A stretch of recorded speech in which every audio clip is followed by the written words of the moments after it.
Eto ang menu natin ngayon. Ang menu ni Habi ay yan. Nagasaki Sara Udong.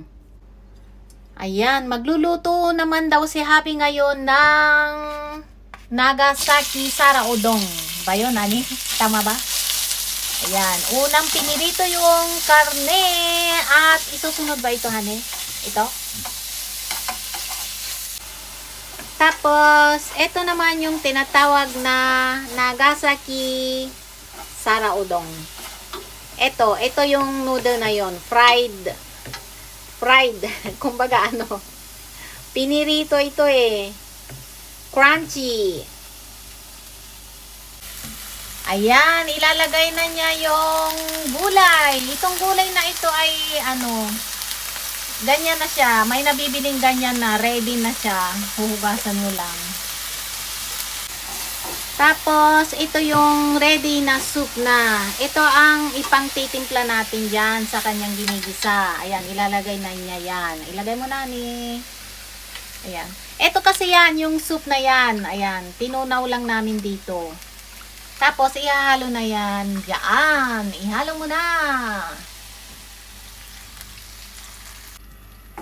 Haluin lang yan kapag malapot na, ayan, malapit nang lumapot. Pag malapot na ay okay na yan. Ayan, luto na siya, kaya ano, ilalagay na natin siya dito. Sige honey, ilagay mo na. Ayan. Sarap niya na. Siya, paborito niya yan, pero ako, hindi ako kumakain nito kasi ano niya ni, ang lasa niya na ay ano, parang maasim na matamis yata yun. Nasa inyo na yon kung ano ang pantimpla nyo dito, depende na yun sa panlasa ninyo. Ito, hahaluan na ito ng suka, ayan. Suka, tapos hahaluan din ito ng sauce. So, ayan, ito yung sauce. Ayan. Tapos, ayan, ganyan. Masarap na yan. Ready nang kainin. Yan. Pagkakainin na siya, ay ganyan. Hahalu-haluin. O, tignan nyo, o. Tignan nyo yung noodles. Diba crunchy? Ganyan siya pagkakainin na hahaluin mo. Sarap, diba?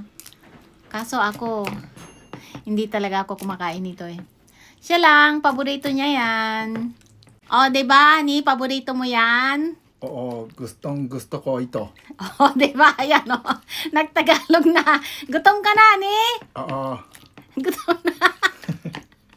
Kain na tayo? Hindi na siya makapagsalita. Gutom ka na? Oo.